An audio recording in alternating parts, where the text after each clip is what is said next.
नमस्कार दोस्तों, मेरा नाम है रंजीत और स्वागत है आप सभी का आरकेजे सिविल पाठशाला यूट्यूब चैनल पर। दोस्तों, आज हम चर्चा करने वाले हैं हाल फिलहाल में एक जज हैं जिनके घर में आग लगी थी और जब आग बुझाने के लिए फायर ब्रिगेड पहुंचा तो उनके घर से आधे जले हुए 500 और 2000 के नोट मिले थे। इस केस को हम यहाँ पर समझने की कोशिश करते हैं और साथ ही साथ हम चर्चा करेंगे कि वर्तमान में जजों की नियुक्ति का जो कॉलेजियम सिस्टम चल रहा है उसकी जगह सरकार एनजेएसी कानून लेकर के आई थी, एनजेएसी एक्ट लेकर के आई थी, जिसमें सरकार बोली कि जज की नियुक्ति के लिए हमारा भी भूमिका होना चाहिए। साथ ही साथ जो एमिनेंट पर्सन हो सकते हैं, इस क्षेत्र में नॉलेज रखने वाले व्यक्ति हैं, वो भी जज की नियुक्ति के लिए बैठें। लेकिन इससे जो न्यायपालिका है, जो कोर्ट है, उसकी स्वतंत्रता प्रभावित होती, इसलिए सरकार ने एनजेएसी एक्ट को ख़त्म कर दिया था। अब आज के समय में सेंट्रल गवर्नमेंट का ये कहना है कि यदि इनकी नियुक्ति एनजेएसी एक्ट से हुई होती तो शायद इस प्रकार की भ्रष्टाचारी नहीं होती, ऐसा केंद्र सरकार का कहना है। इसलिए अभी फिर से विवाद छिड़ गया है कि एनजेएसी एक्ट को वापस लाया जाए। जैसे ही ये मामला सामने आया था, पूरे देश में संदेह और बहस छिड़ गई थी कि एक न्यायाधीश के घर में इतना ज़्यादा रुपया कहाँ से मिल गया और इसे जलाने की कोशिश क्यों करी गई है। इसके बाद कार्यवाही होती है। चीफ जस्टिस ऑफ इंडिया ने ठीक है तुरंत बोला कि इनकी आंतरिक जांच होगी। इसके अलावा इस जज का ट्रांसफ़र उनके मूल हाई कोर्ट में वापस कर दिया गया, लेकिन इनके खिलाफ कोई एफआईआर दर्ज नहीं करी गई थी। यदि कोई और व्यक्ति इनकी जगह में होता तो उसके खिलाफ में एफआईआर दर्ज करा दिया जाता। यहीं से क्वेश्चन उठता है कि क्या न्यायपालिका में जवाबदेही की कमी है, क्या कॉलेजियम सिस्टम में पारदर्शिता की कमी है। यहाँ पर ये क्वेश्चन खड़े हो जाते हैं। वहीं यदि हम बात कर लें दोनों सिस्टम की, दोनों सिस्टम बहुत महत्वपूर्ण हैं, इसलिए दोनों को क्लियर करना यहाँ पर बहुत ज़्यादा ज़रूरी हो जाता है। हमारे देश में न्यायाधीश किसको बनाया जाएगा, इसके लिए क्या सिस्टम रहेगा, संविधान में इसकी कोई विस्तृत व्याख्या नहीं। इसके लिए पार्टिकुलरली जज लोगों का ही जो जजमेंट रहा है उसके माध्यम से ही ये निर्धारित किया जाता है कि जज किसको बनाया जाएगा। मतलब पार्टिकुलरली यदि हम सीजीआई की बात करें, किसी के ट्रांसफ़र की बात करें, किसी के प्रमोशन की बात करें, तो ये सारी चीज़ जो है कॉलेजियम सिस्टम के माध्यम से होती हैं।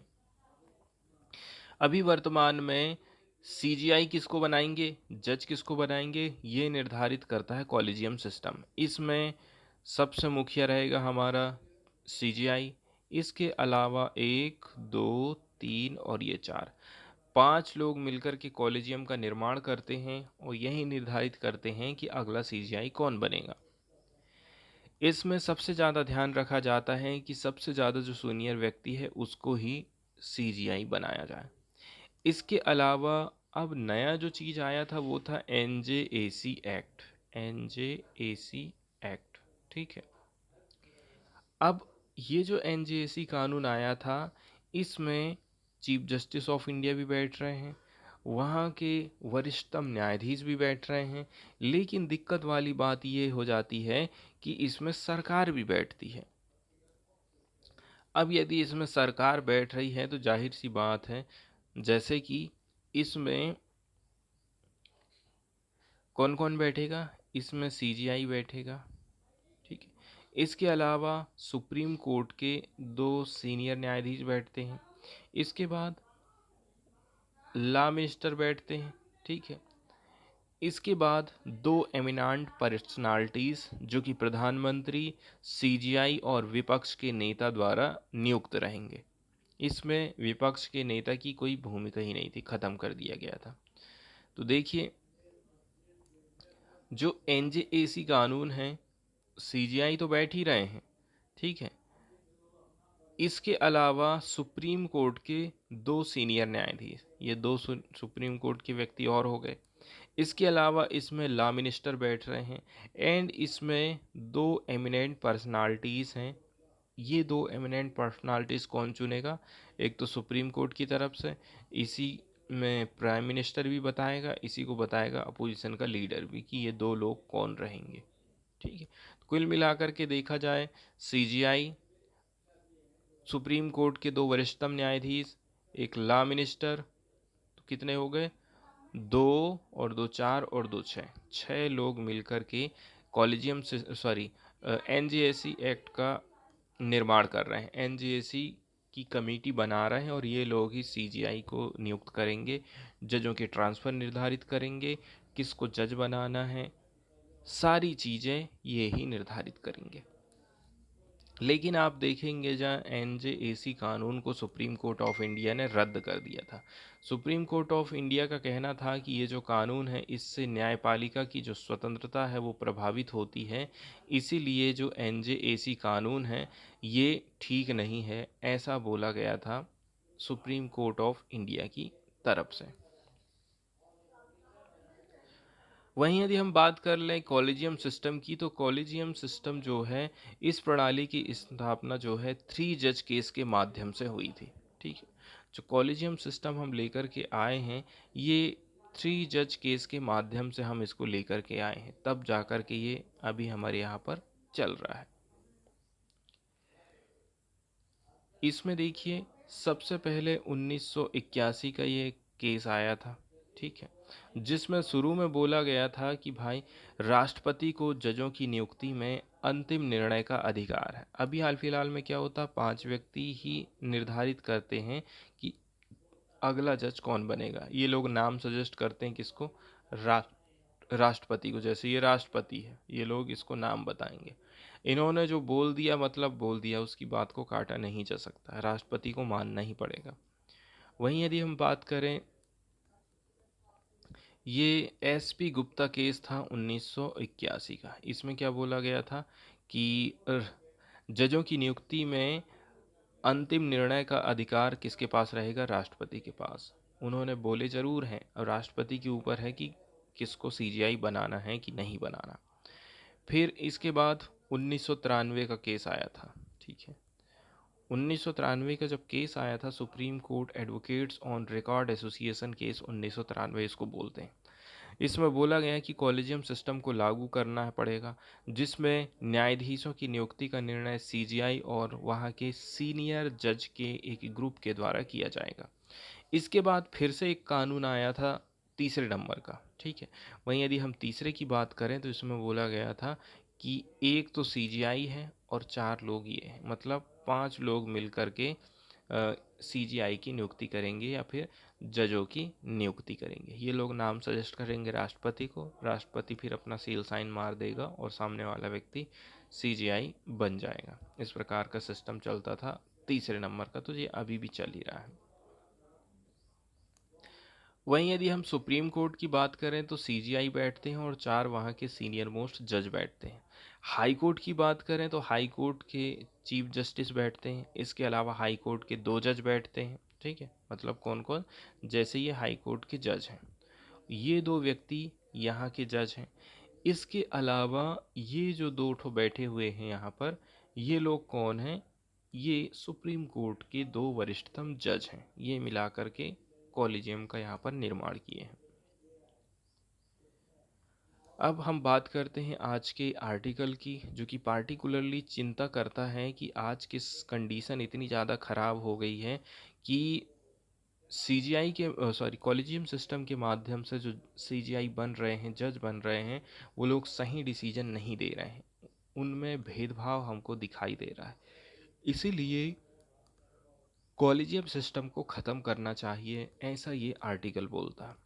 हाल के दिनों में सोशल मीडिया पर कई सारे मीम्स वायरल हो रहे हैं, जैसे कि for the first time a fire brigade has ignited more fire than what it extinguish. मतलब पहली बार फायर ब्रिगेड ने आग बुझाने से ज़्यादा आग भड़काने का काम किया था। मतलब दिल्ली हाई कोर्ट के एक जज के ऑफिशियल कंपार्टमेंट में आग लगी थी, इसको बुझाने के लिए फायर ब्रिगेड गया। उसी दौरान हम देखते हैं कि आधे जले हुए करेंसी नोट बरामद किए जाते हैं। इस चीज़ को देखते हुए भारत के जो मुख्य न्यायाधीश हैं, उन्होंने बोला कि इसकी हम आंतरिक जांच करेंगे। हाल फिलहाल में देखा जाए, हमारी जो जुडिशरी रही है वो हमेशा से ही क्वेश्चन के घेरे में रही, उसके ऊपर क्वेश्चन खड़े होते रहते हैं।